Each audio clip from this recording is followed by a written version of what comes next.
Robert White, thank you for coming to Inner Edison. How are you doing today? I'm great, Ed. It's a beautiful day in Colorado. I'm looking out my office window at the beautiful Rocky Mountains and eager to be in conversation with you and your listeners. We're in Colorado.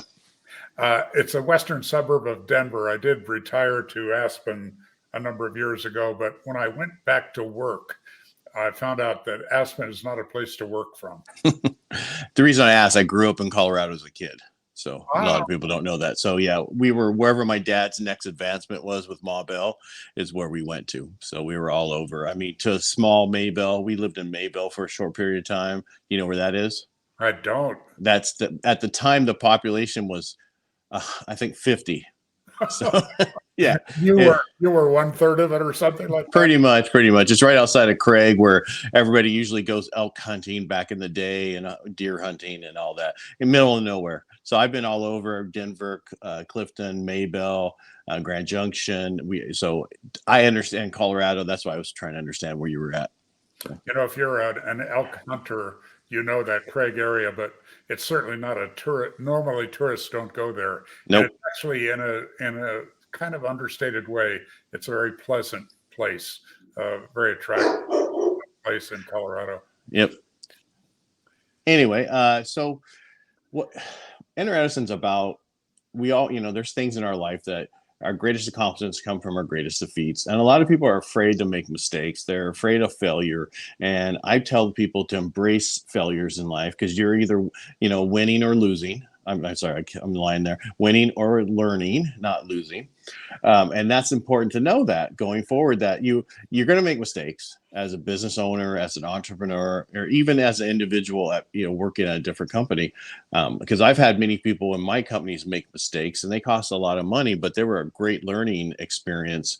And you can't teach some of that stuff. It actually has to come through failure. What's your story? Well, my frame for this is that I'm going to sound like some kind of a genius that I handled this so well. But when I was in the middle of it, I didn't handle it so well. I had moments of being a victim, even though I wrote a book on responsibility. I had moments of sadness and anger and all kinds of stuff.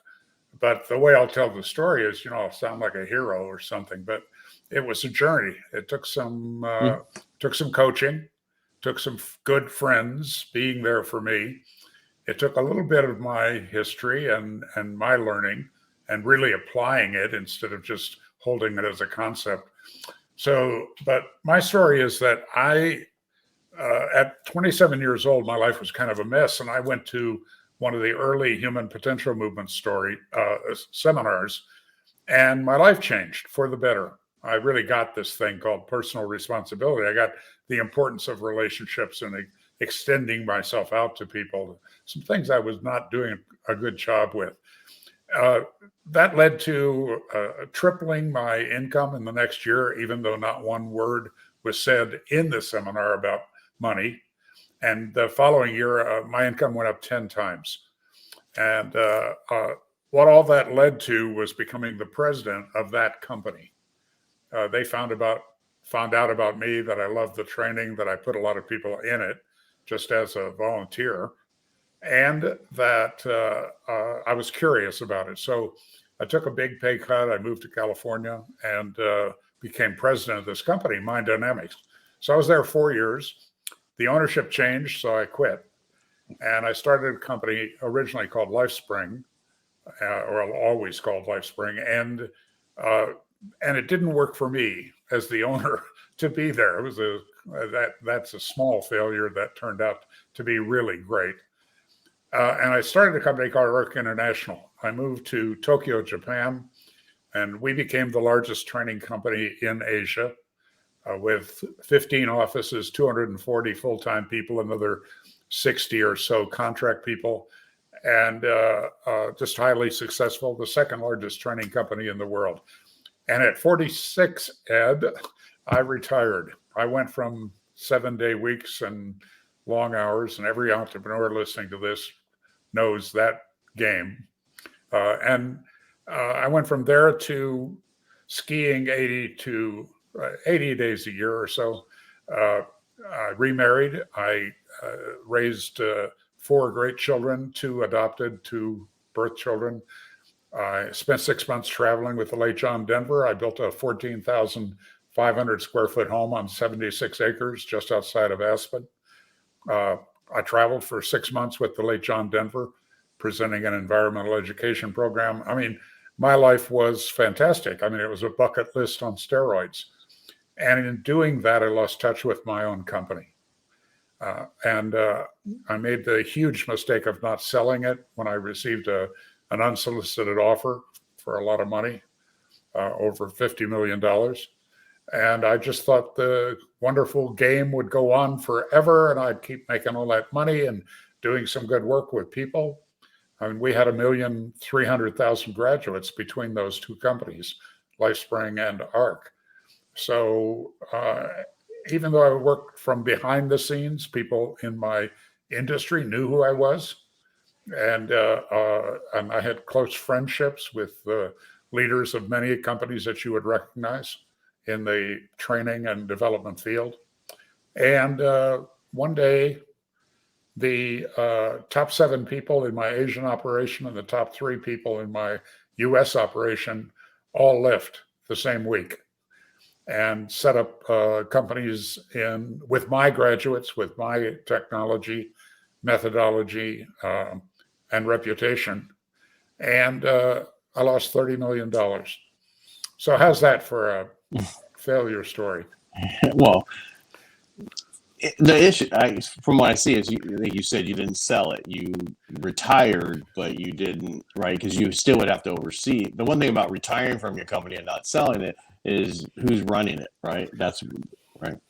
Yeah, and I trusted some people that I should not have. And actually, I think that developed over time because what I learned, one of the things, many things that I learned, but in a company that sells an intellectual property, it's extremely difficult legally to protect intellectual property, particularly in Asia. So organizationally, what you have to recognize is that your assets leave the company every day at 5 o'clock or 6 o'clock.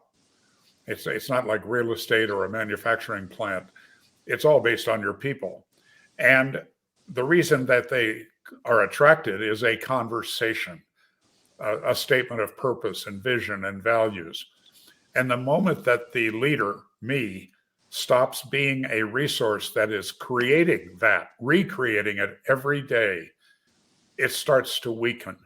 And then, these are high ego people. Somebody said trainers particularly, and we had 70 full-time trainers, are about half of them have narcissistic personality disorder, and they think they're the whole show. And so the conversation starts that Robert is just this rich guy in Aspen, flying around on his private jet, living in his beautiful home, and skiing. And he's just living off our hard work. Now, I didn't know that at the time. I learned that later. But I allowed that conversation to flourish. I'd go back to Asia maybe 3 times a year for a 2-week visit. And I later learned that those visits increasingly, as the years went by, they were stage managed so that I only got to see what they wanted me to see. Of course. And be with the people that they wanted me to be with, and things like that. So the first mistake was realizing that I have to be the source of that business every day, every hour of every day. And I'll share a story with you that I think your listeners would enjoy. Well, before you get to that story, I totally understand that because I own a mortgage company, right? And it's all about the people, right? Yep. That's your asset. So if your team gets upset with you and the whole team leaves, you're starting over or trying from scratch to get everybody back into place. And I totally get where, with what you did in your company and how it was and how that can affect you. Because I've been around extremely large mortgage companies with other people, or I was working for one and helped them grow extremely, and then everybody left. So I totally get what you went through by doing that. Well, you just made the point that I was about to make. I'm sorry. We'll skip that. But from your side, finish what you were, because I totally see it from my side, and a lot of people don't understand. Won't understand because they do the manufacturing, they do a product, they do certain services. But for us, we are about people and how to do things. Because my product, yes, is a mortgage, but you really don't see it. It gets sold on the secondary market, right?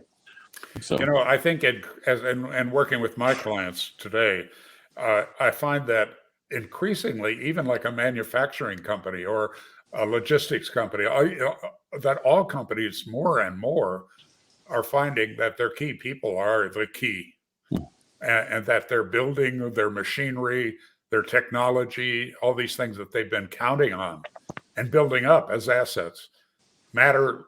They still matter, but they matter less if you start losing key people. And so a lot of my practice, my mentoring practice today is around working with executives on setting up systems and thought leadership that's going to keep your people or keep more of them, and certainly keep the best ones, the ones you really want as long-term partners going into the future. have you seen more and more companies giving more equity in the company to keep key people? I see all kinds of devices, certainly equity, or some kind of a profit sharing setup. Um, I'm not expert about that stuff, but I do recommend that people at least consider it. And actually, that's to some degree that's what triggered all these people leaving for me. I mean, there was an environment where that was something bad was eventually going to happen, but what triggered it was that it was during that time in where ownership was increasingly powerful as a way to attract and keep good people. So that conversation was kind of in the business air. So I spent a lot of money on I did what many entrepreneurs did. I set the company up to pay the least amount of taxes and to give me the maximum flexibility. So I actually had 7 different companies under the ARC umbrella. So if you decide that you're going to share ownership with your key people, that means you have to value the company for U.S. tax purposes. So you pay a lot of money to accountants and attorneys. I mean, like a lot of money, and you put a few of the companies together, and you do all these things to prepare. And then you announce this, and I'm doing it from the standpoint of what a wonderful, generous person I am, and how farsighted I am, and what a visionary I am, but mostly how generous I am. And what I knew, and I assumed everybody knew, is that when you make a gift to people, in this case, shares in a very, very valuable company, we were doing at that time about 45 million in revenue and 12 million in profit. So they were really getting a treasure at a reduced price. And some of that value I could justify marking it down to save taxes on them. But at some point, it's still a pretty substantial tax hit. So the reaction I got from this roughly 10 people that were at the top of my company was, oh my God, the tax liability on this is too great. In other words, they're getting taxed on the gift. Right. So I said, I'll finance that. I'll lend you the money for those taxes. And they basically said no. And shortly after that, the mass betrayal happened. And and then you find out that if you sue people, that like I won the lawsuit in the U.S. and I got enough money to pay the legal fees. And in Asia, it was just a complete waste of legal expenses and all of that. So I think there's a kind of a message about getting up off the floor on that. And so I'm in the training business. I have a lot of friends in that business. A lot of people have worked for me and then gone somewhere else, but we remain friends. And one of those people, the late Stuart Esposito, was just a brilliant coach. He had gone to a company called EST. It's now called Landmark, one of our competitors, but with my permission and my support. He actually became CEO, and then he left to start his own company and became a friend, not just an ex-employee, but a dear friend. So when I was really lost, my friend John Denver has this song where one verse in it is lost and alone on a forgotten highway, traveled by many, remembered by few. And that's where I was. So I called Stuart and I said, Stuart, I need some help with my mindset, with what's going on for me here. And of course, he's a guy involved in the industry, a guy who I love and support. And I think that was returned. And for about, I'm guessing on this, for about 8 weeks, we talked once a week. And he never said anything, Ed. He would just, he'd do the typical coach behaviors.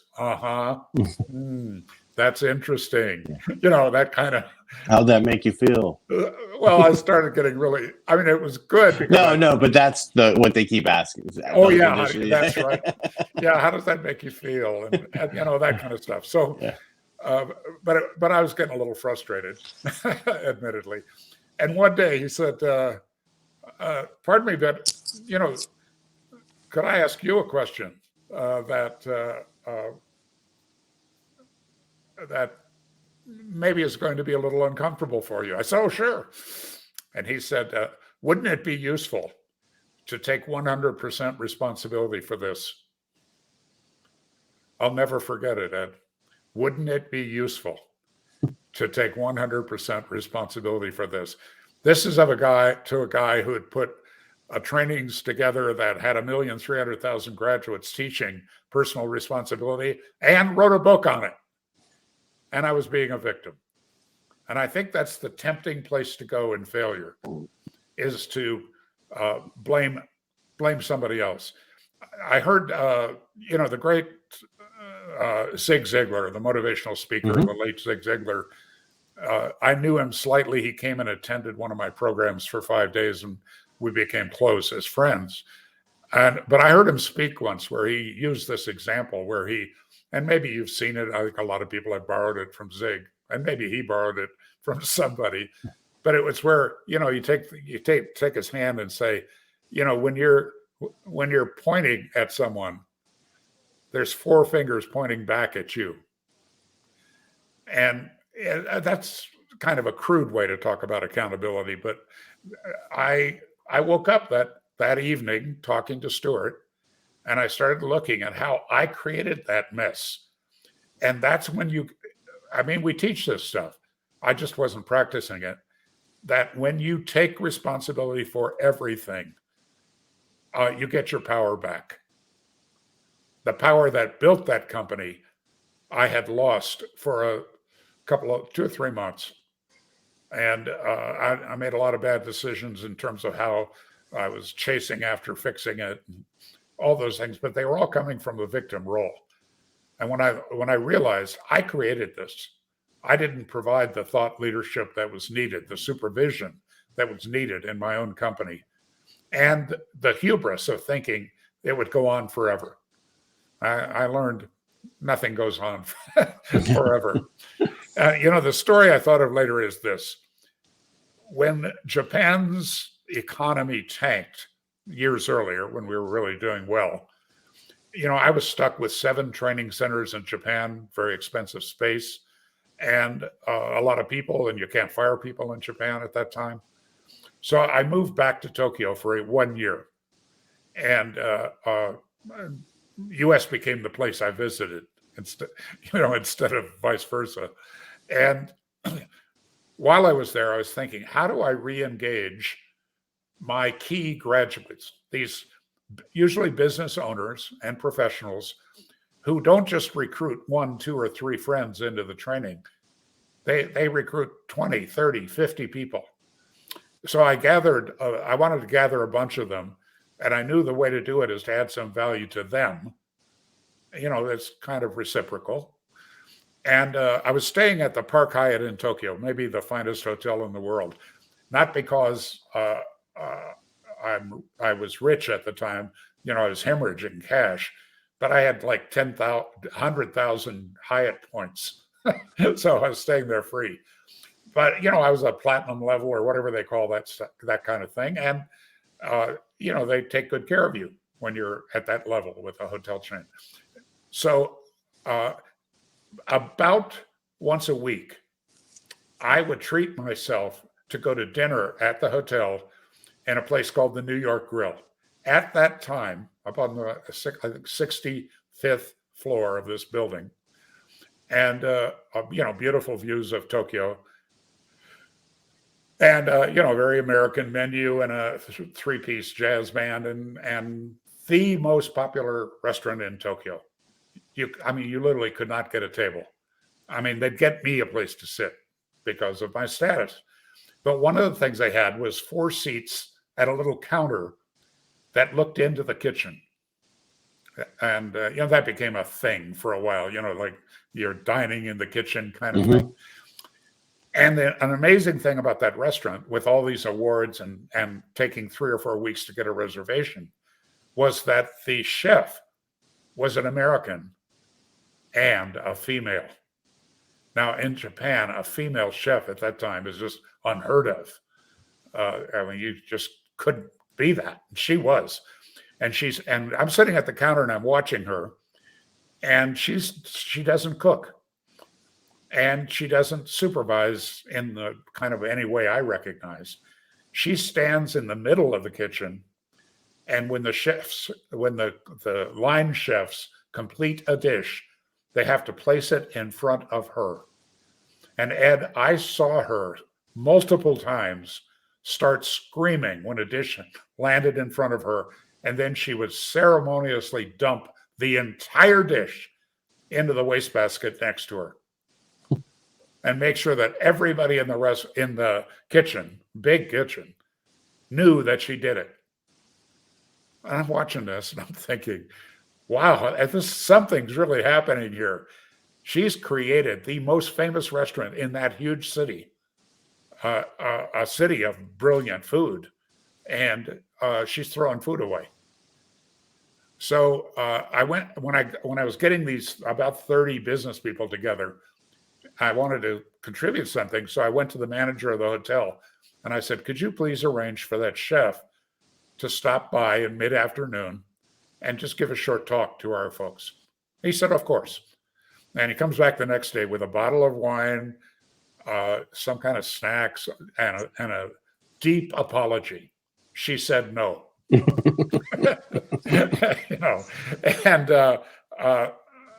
So I leaned on him. I pushed him, probably impolitely, and then so she agreed to come, and she came in with arms crossed, maybe eyes crossed, scowl on her face. She was not happy being ordered to be there, but she showed up. And by the way, 5 minutes into her talk, she fell in love with all these guys, and it was just fabulous. But one of those guys, when we got to Q&A, said, "Okay, I get that you can create a great dish or a great day, but how do you do it day after day after day?" And if you think about that question, that was one of the things where I went wrong. And I learned a lot from that, because she said, you have to source your business every hour of every day of every week of every month. You are the source. And, I didn't always apply it, but that's a big part of what I do today, and also a big part of what I work with clients on. So how does somebody source every day what you just said? Can you go a little bit deeper in that before we go? Sure. It's because not everybody's going to understand, right? We have different levels of people who listen to the show, age range, and our age, we do things differently than people who are younger than us. We've been around a lot more. I'm a veteran, so I'm more direct than other people, and I've learned over the years it doesn't always benefit me as an owner of a business to be so direct. Yes. And if you're kind of concerned about what people think about you, you've got a losing start. Well, I'm not worried about that, but I'm just saying people don't always like to be told the truth. Right. Kind of, the direct. Yeah, and a lot of owners don't tell the truth because they'd rather be liked, is my Uh, experience. So, look, what we teach is that results come from a combination of doing and being, who you're being in the matter, your consciousness. So that's the key piece. There's some doing aspects to being the source. That's being more visible, doing more even on social media, doing more in terms of meetings about really asserting yourself on your purpose, your vision, and your values. And that includes if somebody's out of alignment with any of those three important aspects, they're gone. You might get one warning, you might get a little training or coaching, but if you don't get into alignment pretty quickly, the leader has to be willing to disappear that person. So that's part of being a source, is the doing in the job of leadership. It's around creating, communicating, and maintaining, enforcing your purpose, your vision, and your values. That's the doing part. The consciousness part is about, are you doing the work on you that you need to do? Like, you have an awareness about a direct style. So I'm going to guess you also know its downsides because you know the upside. You know what works, and you also know that you're probably going to have to do a little repair work occasionally in relationships. I'm just guessing here, Ed, but that I've just noticed that with clients who have that personality side. And but who you are is what's going to attract people increasingly in terms of leadership. More and more people are choosing their leaders. They're not just going anywhere to get a job. They've got the good people have a lot of opportunity in front of them. They're only going to come to you and stay with you if they like who you're being. Are you consistent? Do you have good values? Are you clear about your expectations? Are you fair in terms of how you evaluate people? All of those kinds of things. That comes from who you are, not from what you do. So are you engaged in reading a certain kind of positive oriented book? Are you watching some videos? Are you going to some training programs? Do you have a group of friends around you? Do you have a coach? Are you getting feedback? Because whatever you learned 5 years ago today is almost invalid. And so that kind of learning and growth part has to be part of it. If you want to source your business, part of it's energetic and part of it is action. I totally agree. It's too bad we can't go back to the 50s where you didn't have to work so hard. I wasn't around then, but I just seen the movies. Our stuff changes every 6 months, every year. We're constantly retooling, redoing this, changing stuff. Everything changes so drastically. I'm in California, where we have some of the worst employment laws in the world. And so there, I see a lot more companies who are going to virtual assistants and going out of state to be able to do use contracts, which you can't, people, which you really can't do in California if they live in California. So a lot of people do it from out of the state. They get the contract VAs or whatever instead of. So I see a lot more people going that way. But my whole statement was this. You have to be very careful these days, and you do need to have a purpose and a vision, and other people will come along with you if they agree with it. But it's unlike when I got in business, where you were lucky to work for the company. Now the company's lucky to have you, is what the whole totally different look at it. And the boss could be abusive or just short of abusive, and you put up with it. They don't put up with it today. No. And also, they're not inspired if you're not. And so that purpose, vision, and values piece, and learning how to communicate it powerfully so that it's compelling, that it attracts people to you, not because of your position, because that doesn't work very well anymore, particularly with younger people. But a lot of people today in life lack meaning and purpose for their life. Work is at least 1/3 of your time, and sometimes a lot more than that. So if your life lacks meaning and purpose, and you're spending 1/3 or more of it at work, there's an opportunity there. there's an opportunity to help people by giving them a meaning and purpose they can live into. And because my experience is if they're doing that, they'll figure some things out for themselves personally. And sometimes that means they'll leave. But if they stay, boy, they're really going to be contributing. So it's hard work, it's challenging work, and it ain't the 50s anymore, my friend. No, it's not even the 2000s. It's not the 90s. Yeah, everything's changed. But how do people find you, Robert? TheRobertWhite.com is the best way. And on there, if you click on resources, and you'll find my book. And my daughter teases me now, I'm just a book salesman. But it's a pretty good book. It's called Living an Extraordinary Life. It's become a bestseller in 3 languages. And this year it's going to be published in Spanish also. But if you scroll down that page on resources, you'll find a way to sign up for my weekly e-zine. It's called An Extraordinary Minute. It's an idea, something positive, and my comments on it, all designed to be read in 1 minute or less. Most people do have 1 minute. And that puts you in relationship with me. Hit reply any day on that, and you're going to get me personally. And included in it is a 28-page essay on success, what I've learned in many years of doing this work, high impact experiential learning work with a lot of people.